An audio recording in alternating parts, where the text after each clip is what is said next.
감사합니다. 사랑합니다. 오늘도 당신 덕분에 행복합니다. 안녕하세요. 반갑습니다. 김유라입니다. 오늘은 존리 선생님, 이분 되게 한동안 좀 유명했죠? 지금도 유명하시지만 전 주식은 잘 모르는데요.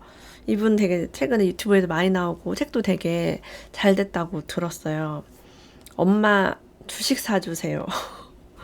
왜 엄마 주식 사주세요일까? 엄마들이 보는 책이에요. 아이의 미래를 위해서 엄마가 해야 될 일.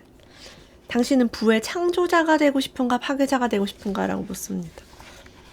제 엄마들이 읽어야 될 주식책입니다. 아주 쉬워요. 제가 이게 뭐지 하면서 읽다가 너무 좋아가지고 가져왔습니다.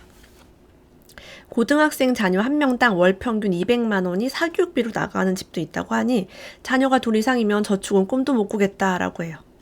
이런 상황에 교육시키느라 노후 준비 못했다는 그분들의 말씀은 충분히 이해가 되지만 왜 그렇게까지 사교육에 돈을 쏟아붓는지는 이해할 수 없었다. 이것은 부자가 되는 길과 정확하게 반대로 가는 것이기 때문이다. 부자가 되려면 투자를 해야 하는데 투자는커녕 밑 빠진 독에 하염없이 물을 기르다 붓는 꼴 아닌가?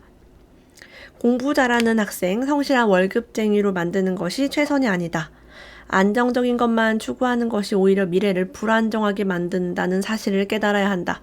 펀드 매니저로서 말하자면 투자 대비 수익이 가장 형편없는 것이 사교육이다라고 합니다.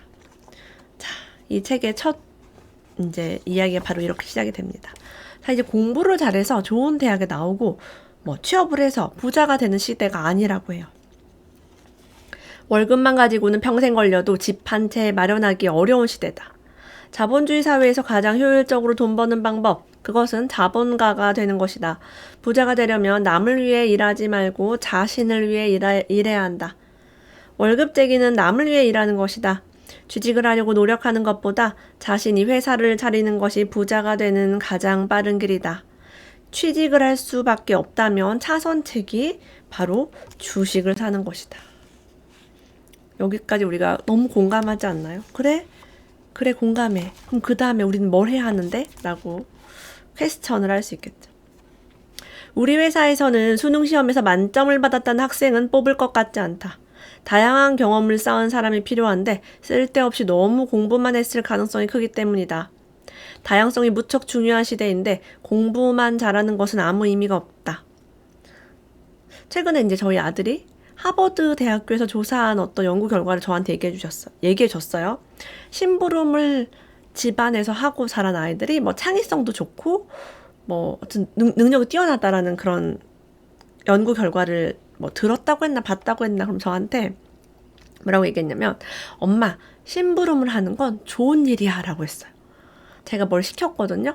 뭘 시키고 고마워 이렇게 했어요. 이런 거 도와줘서 고마워 했더니 엄마 이런 거 하는 게 되게 나한테 좋은 일이래 라고 해서 제가 가슴이 되게 뿌듯했습니다. 하기 싫을 수 있잖아요. 근데 그러면서 저한테 또 하는 말이 용돈을 주면서 심부름을 시킬 필요도 없대 라고 했어요. 왜? 심부름을 한 그 아이가 자라서 창의성도 있고 되게 사회적으로 유능한 인재로 자랐다는 그런 보고가 있다고 하면서 아이가 심부름을 이것저것 해보고 경험해보고 배워봐야 된다. 그래서 제가 막 동의했죠. 경험이 중요하다는 얘기예요. 나는 사교육비만큼 돈을 내다버리는 것도 없다는 게 내 지론이라고 밝히고 오늘 집에 가거든 부모님께 그 돈으로 주식을 사달라고 말씀드리라 했다. 자, 아이들 앞에서 강의를 한 적이 있었는데 아이들한테 개인 과외나 학원을 얼마나 다니고 있나요? 물어봤대요. 아이들이 정말 가기 싫어요 라고 했대요. 가기 싫으면 그 돈을 가지고 차라리 주식을 사달라고 해. 이 말 한 거죠. 주식 가격에 정치, 경제, 문화가 반영되어 있기 때문에 투자할 기업을 찾느라 조사를 하다 보면 아이들은 그 나라에 대해 저절로 공부가 됩니다. 미국, 중국, 유럽 다 할 수 있겠죠. 이 학생들이 사회에 진출할 때쯤이면 투자 효과가 나타나 큰 돈이 되어 있을 것이다. 그러면 그 돈으로 창업하는 방법도 생각해 볼 수 있다. 10년에서 20년 정도 장기 투자를 할 수 있다는 얘기죠. 학원비로 투자해라 차라리 그 얘기입니다. 자, 그러면 어떻게 투자하면 얼마나 부자가 되는가? 하루 커피값 1만 원을 20년 동안 삼성전자에 투자했다고 가정할 때 한 달에 30만 원 정도 되겠네요. 자, 20년 동안 투자할 때 10억 원 정도 불어났을 거라는 계산이 나온다고 합니다. 물론 과거의 어떤 그런 거겠죠. 고작 커피값을 아낀 결과가 이렇게나 크다면 그 외 불필요한 지출을 줄여서 투자로 바꿨을 때 얼마나 큰 금액이 되겠는가? 실제로 버핏이 운영하는 버크셔 해서웨이라는 회사에 50년 전에 100만 원을 투자했다면 지금 약 1,800억 원이 되어 있을 거라 한다. 여러분 100만 원이 1,800억이 아니라 180억 원이래요. 100만 원이 180억. 와, 18,000배인가요 이게? 어마어마합니다. 50년 동안 투자했다면. 옆 사람이 커피를 마시거든 그 커피를 만든 회사의 주식을 사라라고 합니다. 당시 아마 집 한 채 가격 됐겠죠. 네. 저는 이렇게 커피를 텀블러에 타서 요즘 많이 마시고 있습니다. 지금 안에 입는 옷도 맨날 입는 냉장고 옷에다가 가디건, 이렇게 어두운 색 가디건도 하나밖에 없어요. 오래된 거. 그래서 돈을 불필요한 지출을 아껴서 투자를 하는 거죠. 부자가 되기 위해서. 부자 되는 방법 너무 간단하죠. 벌고 아끼고 투자하고 벌고 아끼고 투자하고. 근데 벌고 다 쓰고 하면 부자가 될 수가 없습니다. 미국에서는 어려서부터 금융 교육을 하기 때문에 주식 투자에 대한 이해도가 높다고 합니다. 한국에서는 주식 투자를 거의 도박처럼 생각한대요. 중독이니 폐인이니 패가망신할 일이니 하는 말까지 공공연히해서 주식 투자에 대한 부정적인 분위기가 널리 퍼져 있다고 합니다. 우리나라는 두 번의 금융위기, IMF, 그다음에 2008년 금융위기 때문에 망한 사람들도 많고요. 선물 옵션 이런 것 때문에 피해본 사람도 많고 외국인과 기관의 공매도 때문에 피해본 개미들도 많습니다. 그래서 부정적으로 생각하는 거 좀 이해해 주셨으면 좋겠어요. 삼성전자, SK텔레콤, 삼성화재, 아모레퍼시픽 등은 과거 10년, 20년 동안 10배에서 200배가 오른 주식이라고 해요. 오, 대박이다. 그죠? 10%, 20% 올랐다고 와 수익 났다 팔자 이렇게 하지 말래요. 이런 종목들이 앞으로도 분명히 있을 거라고 본다. 다만 그 열매를 향유할 수 있는 건 장기 투자자뿐이다. 최근에도 코로나 이후로 몇몇 주식들은 엄청난 폭등이 있었습니다. 혁신적인 기업들만이 시가총액의 증가를 가져올 것이다. 알파벳, 구글의 지주회사, 이 유튜브의 지주회사기도 합니다. 알파벳과 애플이 세계에서 가장 큰 시가총액을 기록하고 있는데 앞으로 해외뿐만 아니라 국내에서도 그런 기업들이 많이 나올 것으로 기대된다. 우리는 그런 기업들을 찾기 위해 노력해야 한다. 저는 아이들에게 알파벳 주식을 사주었습니다. 1년도 넘었죠. 그때쯤 사줬어요. 많이 올랐죠. 아이들이 좋아하는 것을 앞으로 주식을 조금씩 사줄 생각이 있어요. 전설적인 투자자 워런 버핏이 질레트 주식을 매수한 뒤 매일 밤 잠자는 동안 수염이 자라나는 남자가 25억 명이나 있다는 생각을 하면 힘이 난다라고 했대요. 질레트 여기 면도기 회사 있죠. 이렇게. 잠자는 동안 수염이 자라는 25억 명 남자를 생각하면은 질레트가 계속 소비가 일어나는 거죠. 네. 주식을 보유하고 있다면 삼성의 노트북 또는 현대의 자동차나 애플의 아이폰이 팔릴 때마다 내 부가 늘어난다는 거예요.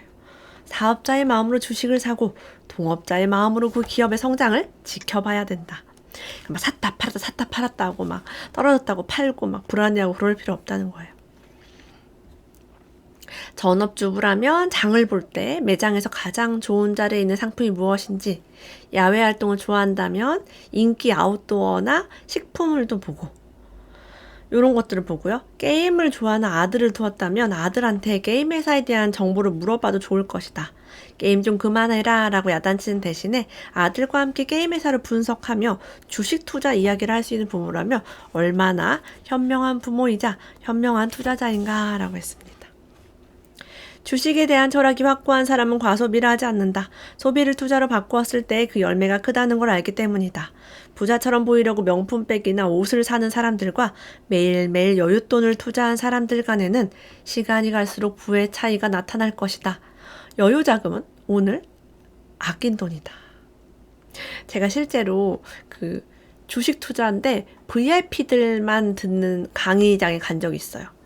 어떤 그 증권회사에서 한 10명에서 20명만 초대해서 VIP들만 하는 강의였어요. 저는 이제 지인이 초대해줘가지고 그 증권에서 VIP가 아니라 따라가서 이제 구경만 한 적이 있었는데요.